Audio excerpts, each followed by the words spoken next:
Hello guys, स्वागत है आप सबका। तो आज हम बात करेंगे रिलायंस इंडस्ट्रीज़ की। इसने जो है रिसेंटली और जो है गोल्डन क्रॉसओवर दिया है। कुछ समय पहले ही दिया था, लेकिन आज इसके अंदर न्यूज़ भी आई है और इसके रिलायंस के साथ साथ 8 और भी अदर शेयर भी है। इसने भी जो है ये बुलिशनेस का साइन है। गोल्डन क्रॉसओवर होता क्या है, इसके बारे में भी हम चर्चा करेंगे जिनको नहीं पता। और ये बिल्कुल आज ही की रिपोर्ट है। और साथ ही साथ और भी इसके अंदर एक रिपोर्ट आई है कि एक्सपर्ट ने रिलायंस इंडस्ट्रीज़ के अंदर कहा है। मैंने जो है 6 महीने पहले भी बोला था और कई दिनों से ये बात भी चल रही है कि ये काफ़ी जो है इसके अंदर एक वैल्यू अनलॉकिंग भी हो सकती है। और ये बात इसके आईपीओ के बारे में है। यहाँ पर आगे बताया जा रहा है सबसे पहले तो गोल्डन क्रॉसओवर का, कि ये जो निफ्टी 500 के अंदर जो है ये बुलिश साइन मतलब कि दे रहा है अभी।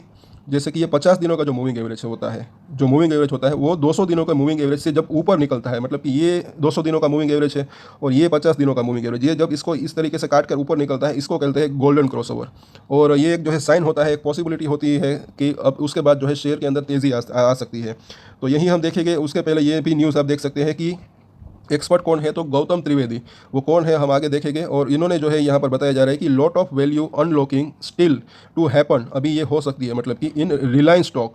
और इसकी अंदर बात करें तो ये गौतम त्रिवेदी है कौन, तो ये मैनेजिंग पार्टनर है नेपियन कैपिटल के, एक बड़े एक्सपर्ट है। तो इन्होंने यहाँ पर क्या कहा, ये इसको जो है सवाल पूछा गया था कि we have seen a record inflow into India yet to help. और ये सब के जो है ये बड़ी बड़ी जो कंपनियां हैं, रिलायंस कह लीजिए, Reliance industries, HDFC bank, Infosys, और उनके बारे में जब सवाल पूछा तो इनके अंदर जो है रिलायंस के ऊपर इन्होंने जवाब दिया। हम उसके बारे में चर्चा यहाँ पर करेंगे कि यहाँ पर ये बताया गया है। और जैसे कि ये सब हम रिलायंस की फिलहाल हम बात करेंगे यहाँ पर। जैसे कि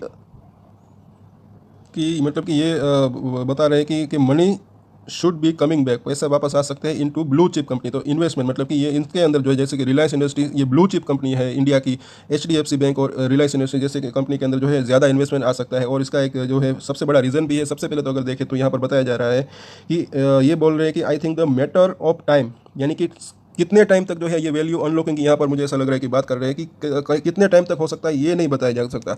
मैटर ऑफ टाइम, तो एक्सपर्ट जो होते हैं, कई बार लोग मुझसे भी पूछते हैं, हमसे कमेंट करते हैं कि कितने देर तक ये इस शेयर का प्राइस ऊपर जा सकता है, नीचे जा सकता है, या फिर ये प्राइस कब तक आ सकता है। तो टाइम की कोई जो है सीमा नहीं होती, लिमिट नहीं होती। लेकिन अगर कंपनी अच्छी होती है, शेयर अच्छा होता है, तो कहीं ना कहीं जो है प्राइस देर सवेर जो है वो मतलब कि प्राइस के ऊपर आता ही आता है। मतलब कि जो टारगेट उसके होते हैं ऊपर के लेवल आते ही है। यहाँ पर अभी देखें तो ये बताया जा रहा है कि एक्सपर्ट खुद बोल रहे हैं कि the matter of time, but यानी कि समय सीमा की कोई मतलब कि ये नहीं कह सकते कि कब तक आएगा। लेकिन but if you look at the amount of money that has come in this quarter again, BFSI stock has taken in the bulk of it about 3.5 billion, यानी कि 3.5 बिलियन डॉलर जो है FPI का जो है फ्लो हुआ है। मतलब कि पैसा आया है FPI का 3.5 बिलियन डॉलर।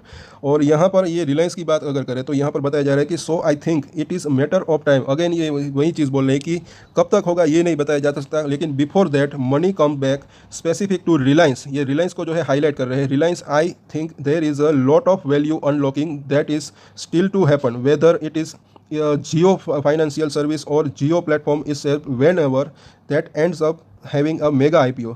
जब इसके आईपीओ आएंगे, मुझे ऐसा लग रहा है, इनको ये लग रहा है, तब जो है इसके अंदर एक वैल्यू अनलॉकिंग हो सकती है और ये आईपीओ जो है अब बहुत जल्द आ सकते हैं। और यहाँ पर ये रिलायंस इंडस्ट्रीज़ की अगर बात करें तो ये लॉन्ग टर्म की बात हो रही है, ये आप जो है खास ध्यान रखें।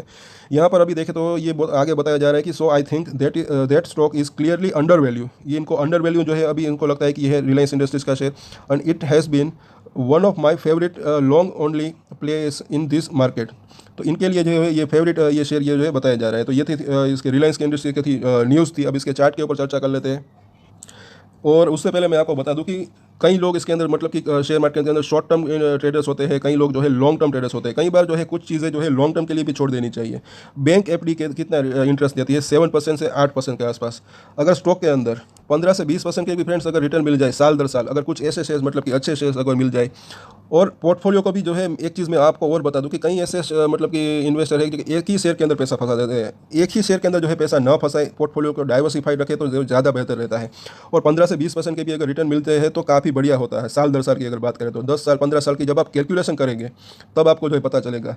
और यहाँ पर अभी देखें तो फिलहाल ये 2500 रुपये के आसपास का इसका प्राइस है। इसके अंदर मुझे ऐसा लग रहा है कि एक शॉर्ट टर्म में भी ये जो है थोड़ी सी तेज़ी देखने को मिल सकती है और लॉन्ग टर्म के लिए भी जो है ये अच्छा रह सकता है। तो इसके सपोर्ट और रजिस्टर हम देख लेते हैं।